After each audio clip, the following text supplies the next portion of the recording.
ওম নমঃ শিৱায়। নমস্কাৰ বন্ধুসকল, পুনে এটা গুৰুত্বপূৰ্ণ ভিডিঅ'লৈ স্বাগতম জনাইছোঁ। কুম্ভ ৰাশিৰ জাতক জাতিকাসকলৰ আগষ্ট মাহৰ ৰাশিফল অনুসৰি এই মাহটো কিদৰে পাৰ হ'ব, কেনেধৰণৰ প্ৰতিফলন দেখিব, সকলোখিনি তথ্য আপোনালোকে আমাৰ এই গুৰুত্বপূৰ্ণ ভিডিঅ'টোৰ জৰিয়তে জানিব পাৰিব। যদিহে আপোনালোকে নতুনকৈ চাইছে, আমাৰ চেনেলটো ছাবস্ক্ৰাইব কৰি দিব, লগতে বেল আইকনটো দবাই দি আমাৰ মনোবল বঢ়োৱাত সহায় কৰিব। আগষ্ট মাহৰ ৰাশিফল অনুসৰি এই মাহৰ প্ৰথম সপ্তাহটো আপোনালোকৰ বাবে ধৈৰ্য সংযম বজাই ৰখাৰ সময় বুলি কৈছে। কুম্ভ ৰাশিৰ জাতক জাতিকাসকলৰ বাবে এই মাহটো আপোনালোকৰ আৰম্ভণি শুভতাৰে ভৰা হ'ব বুলি কৈছে। এই সময়ত জীৱনত নতুন সুযোগৰ এই মাহৰ আৰম্ভণিৰ পৰা আপোনালোকৰ শুভ দেখা পোৱা গৈছে। এই সময়ত কুম্ভ ৰাশিৰ জাতক জাতিকাসকলৰ জীৱনত নতুন সুযোগৰ লগতে এই মাহৰ প্ৰথম সপ্তাহটোত কিছুমান গুৰুত্বপূৰ্ণ দায়িত্ব পাব পাৰে। তাৰ বাবে আপোনালোকে বেছি পৰিশ্ৰম কৰিব লাগিব। আপোনাক বেছি পৰিশ্ৰম আৰু প্ৰচেষ্টাৰ প্ৰয়োজন হ'ব বুলি কৈছে। গতিকে এইখিনি ক্ষেত্ৰত নিশ্চয়কৈ গুৰুত্ব দিব লাগিব বুলি কৈছে। কুম্ভ ৰাশিৰ জাতক জাতিকাসকলৰ এই মাহটো আৰম্ভণিতে বহুত সুনিশ্চিতভাৱে সঠিক দিশত খোজ দিয়ে, তেন্তে আশা কৰাতকৈ বা আশাতকৈ বেছি সফলতা পোৱাৰ সম্ভাৱনা আছে। এই আগষ্ট মাহত আগষ্ট মাহৰ প্ৰথম সপ্তাহটোত লাভৰ সুযোগ বাঢ়িব। ব্যৱসায় আৰু কণ্ট্ৰেক্টত কাম কৰাৰ লোকসকলৰ বাবে এই মাহটো আৰম্ভণি সময়খিনি অতি শুভ। এই মাহৰ প্ৰথম সপ্তাহটোত আপুনি ডাঙৰ ব্যৱসায়িক ডিল কৰিব পাৰে। মাটি বাৰী আদিত ধন বিনিয়োগ কৰিলে ভাল ফল পাব। পৰীক্ষা প্ৰতিযোগিতাৰ প্ৰস্তুতিত লাগি থকা ছাত্ৰ ছাত্ৰীসকলে শুভ খবৰ পাব পাৰে। চাকৰিজীৱী লোকৰ এই মাহত বিশেষকৈ শত্ৰুৰ পৰা বহুত বেছি সাৱধান হ'ব লাগিব। এই মাহত শত্ৰুৰ পৰা আপোনালোকে অলপ বাছি চলিব লাগিব। কিছুমান ব্যক্তি আপোনালোকক দুৰ্বলতাৰ সুযোগ ল'ব পাৰে, গতিকে ধ্যান ৰাখিব লাগিব। আপোনাৰ দ্ৰুতগতিত প্ৰগতিয়ে কিছুমান মানুহৰ ইচ্ছাৰ কাৰণ হ'ব পাৰে। এই সময়ত আপুনি জীৱিকাৰ ক্ষেত্ৰত দুখোজ আগৰ পৰিকল্পনাত কাম কৰিব লাগিব। যি ধৰণে কাম কৰিছে কৰ্মৰ ক্ষেত্ৰত আৰু দুখোজ আগুৱাই আপোনালোকে কাম কৰিব লাগিব। কেনেকৈ বেটাৰ কৰিব পাৰি, কেনেকৈ নিজৰ কৰ্মটোক ডেভেলপ কৰিব পাৰি, তাৰ ক্ষেত্ৰত গুৰুত্ব প্ৰদান কৰক বুলি কৈছে। নিশ্চয়কৈ আপোনালোকৰ পৰিকল্পনা অনুসৰি কাম হ'ব। এই মাহৰ প্ৰথম সপ্তাহটোত পৰিস্থিতি আপোনালোকৰ বাবে সম্পূৰ্ণ অনুকূল হ'ব। বিদেশত কেৰিয়াৰ ব্যৱসায় স্থাপন কৰিবলৈ চেষ্টা কৰা লোকৰ বাবে এই সময়খিনি শুভ। যদিও এই মাহত খৰচ বেছি হ'ব বুলি কৈছে, গতিকে এই মাহৰ প্ৰথম সপ্তাহৰ পৰা আপোনালোকে খৰচৰ ওপৰত নিয়ন্ত্ৰণ ৰাখিব লাগিব। গতিকে ধন আৰু আপোনালোকে ধন পৰিচালনা কৰি চলাটো উচিত হ'ব বুলি কৈছে। এই মাহৰ প্ৰথম সপ্তাহটো আপোনালোকৰ মন কোনো বিশেষকৈ আশংকাৰে গ্ৰস্ত হৈ থাকিব পাৰে। এই সময়ত ছাত্ৰ ছাত্ৰীসকলৰ পঢ়া শুনাৰ পৰা মন আঁতৰি যাবলৈ নিদিব। ষ্টাডি ক্ষেত্ৰত ভালদৰে গুৰুত্ব দিব লাগে। এই মাহত সম্পৰ্কৰ দৃষ্টিৰে এই মাহৰ প্ৰথম সপ্তাহটো সময় অলপ প্ৰতিকূল হ'ব পাৰে। পাৰিবাৰিক বিষয়ত আগভাগ লোৱাৰ পৰা বিৰত থকা কিছুমান ক্ষেত্ৰত সৰু সৰু কথা বতৰাক লৈ ধৰি নাৰাখিব, নহ'লে আনৰ ভুল দোষ আপোনালোকৰ ওপৰত পৰিব পাৰে। প্ৰেমৰ সম্পৰ্কত খৰখেদা কৰাৰ পৰা বাচিব লাগিব বুলি কৈছে। এই মাহৰ প্ৰথম সপ্তাহটোত হনুমানজীক পূজা কৰক আৰু ভগৱান গণেশক দুৰ্বাৰ অৰ্পণ কৰি পূজা কৰক আৰু শ্ৰী গণপতি অৰ্ধশীৰ্ষক আপোনালোকে পাঠ কৰক, ভাল হ'ব বুলি কৈছে। এতিয়া আহিছোঁ কুম্ভ ৰাশিৰ জাতক জাতিকাসকলৰ আগষ্ট মাহৰ দ্বিতীয় সপ্তাহটো কিদৰে পাৰ হ'ব। এই ৰাশিৰ জাতক জাতিকাসকলৰ বাবে এই মাহৰ দ্বিতীয় সপ্তাহটো আপোনালোকৰ গড় পৰতাৰ আপোনালোকৰ ফলদায়ক হ'ব। এই মাহত বিশেষকৈ সেয়া যথেষ্ট নহয়। এই ভাৱৰ পৰা উঠি আপোনালোকে ভাল সুযোগ ব্যৱহাৰ কৰাৰ চেষ্টা কৰিব লাগিব। এই মাহত ভাগ্যৰ ভৰসাত বহি নাথাকিব। কুম্ভ ৰাশিৰ জাতক জাতিকাসকলে ভাগ্যৰ ভৰসাত বহি থাকিব নালাগে। পৰিশ্ৰম কৰিব লাগিব আৰু চেষ্টা কৰিলেহে কামত সফল হ'ব।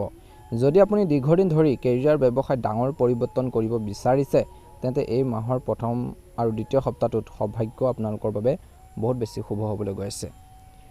এই মাহৰ দ্বিতীয় সপ্তাহটোত কোনো বন্ধু বা শুভাকাংক্ষীৰ সহায়ত জীৱনত উন্নতি কৰাৰ সুযোগ পাব পাৰে।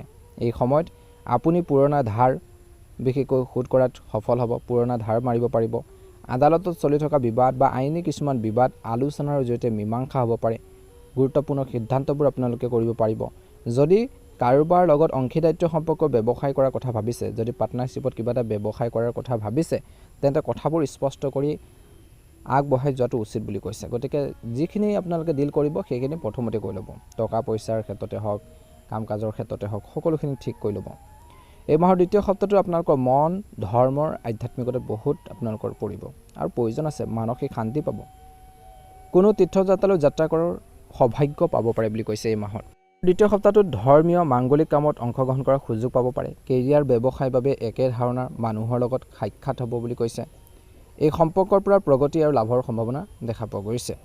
এই মাহৰ দ্বিতীয় সপ্তাহটোত আপুনি যিমান মনোযোগেৰে যি কাম সময়মতে সম্পূৰ্ণ কৰিব চেষ্টা কৰিব, সিমানে আপুনি সফলতা পাব। লাভ পোৱাৰ সম্ভাৱনা আছে। মনৰ দৰে সফলতা পাবলৈ বা মনে বিচৰা ধৰণে সফলতা পাবলৈ এই মাহৰ এই সময়খিনিত আপোনাৰ ইচ্ছাক আঁতৰত ৰাখি কিছুমান কথাত আপোচ কৰিব লাগিব বুলি কৈছে। যদিও ঘৰখনৰ বাহিৰৰ দুই ঠাইতে শুভাকাংক্ষী সহায় আৰু সমৰ্থনো আছে বুলি কৈছে। এই আগষ্ট মাহৰ বিশেষকৈ দ্বিতীয় সপ্তাহটো আপোনালোকৰ আৰম্ভণিৰ প্ৰেমৰ সম্পৰ্কৰ দৃষ্টিৰে অলপ কঠিন হ'ব পাৰে, কিন্তু তাৰপিছত পৰিস্থিতি আপোনালোকৰ অনুকূল হ'ব। এই মাহৰ দ্বিতীয় সপ্তাহটোত প্ৰতিদিনে দেৱ মহাদেৱক বিশেষকৈ পূজা কৰক। শিৱলিংগত বেলপাত গাখীৰ অৰ্পণ কৰি পূজা কৰক। মহাদেৱৰ নাম ল'ব, ওম নমঃ শিৱায় মন্ত্ৰটো জপ কৰিব, নিশ্চয়কৈ অনুকূল ফলাফল পাব। এতিয়া আহিছোঁ আগষ্ট মাহৰ তৃতীয় সপ্তাহটো আপোনালোকৰ কিদৰে পাৰ হ'ব।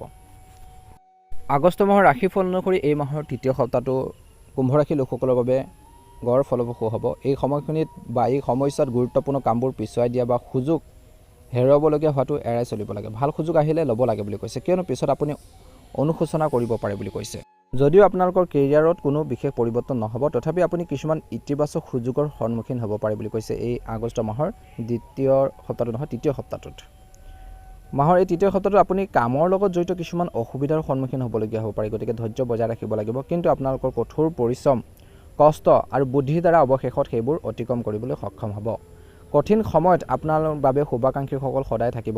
লগতে পৰিয়ালৰ সদস্যৰ পৰা আপুনি সহায় সহযোগিতা পাব, কিন্তু কিছুমান ক্ষেত্ৰত যেতিয়া বিপদ আহিব সেইখিনি ক্ষেত্ৰত কিছু সহযোগিতা অলপ কম অনুভৱ কৰিব। মাহৰ মাজভাগত আপোনালোকৰ বাবে শান্তিৰ সময় হ'ব। কথাবোৰ আপোনালোকৰ পক্ষত কাম কৰা যেন লাগিব বুলি কৈছে, গতিকে পৰিকল্পনা অনুসৰি কাম কৰক। এই সময়ছোৱাত আপুনি আপোনালোকৰ কেৰিয়াৰ আৰু ব্যৱসায়ৰ সৈতে জড়িত ডাঙৰ সিদ্ধান্ত ল'ব পাৰে বুলি কৈছে। দুয়োটাতে বিশেষকৈ আপুনি প্ৰগতি আৰু লাভ দেখিব বুলি কৈছে। আয়ৰ নতুন উৎসৱৰ উন্মেষ ঘটিব বুলি কৈছে এই মাহৰ তৃতীয় সপ্তাহৰ সময়খিনিত বা মধ্যভাগত, যাৰ ফলত আপোনালোকৰ আৰ্থিক অৱস্থা শক্তিশালী হ'ব। খৰচ কমাব লাগিব, নহ'লে মাহৰ শেষৰ ফাললৈ টকা পইচাৰ অভাৱে দেখা দিব পাৰে। লগতে পৰিয়ালৰ সৈতে সুখৰ সময় কটাবলৈ যথেষ্ট সুযোগ থাকিব এই মাহত।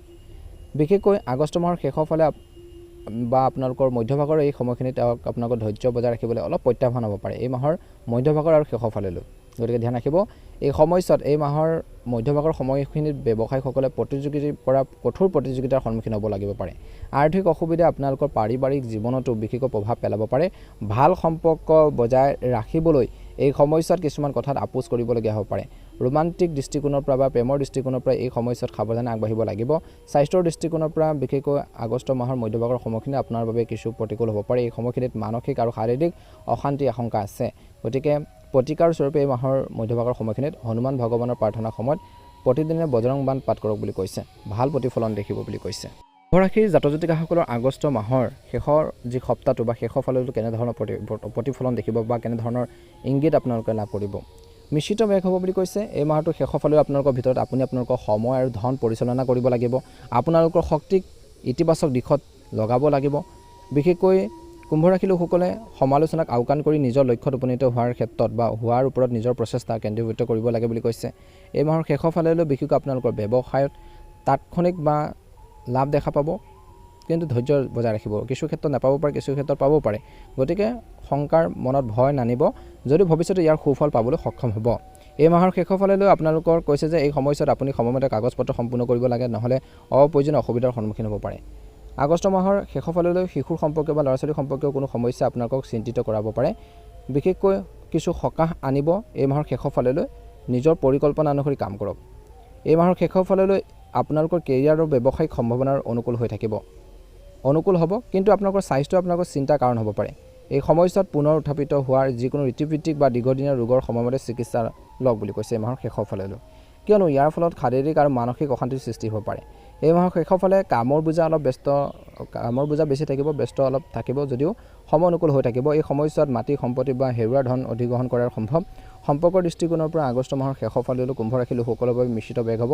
প্ৰেমৰ সম্পৰ্ক চলি থাকিব, কিছুমান তিতা মিঠা তৰ্কৰ।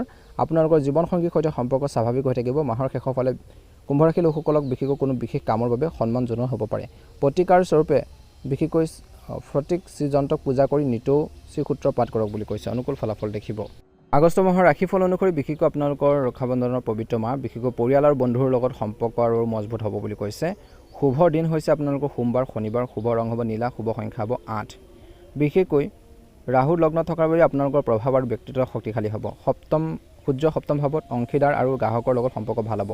বৃহস্পতি পঞ্চম ভাৱত, প্ৰেম আৰু ৰোমাঞ্চৰ বাবে অতি শুভ যোগ। একে সময়তে ৰক্ষাবন্ধনৰ ভাই ভনীৰ লগত প্ৰেম আৰু স্নেহৰ উৎসৱ পালন কৰক বুলি কৈছে। ৰক্ত সঞ্চালন, স্বাস্থ্যৰ ক্ষেত্ৰত স্নায়ুতন্ত্ৰৰ, মানসিক স্বাস্থ্যৰ বিশেষ যত্ন লওক বুলি কৈছে। শাওণ মাহত বিশেষকৈ এই সময়খিনি মহাদেৱক নিশ্চয়কৈ আপোনালোকে পূজা কৰিব, ভাল প্ৰতিফলন দেখিব।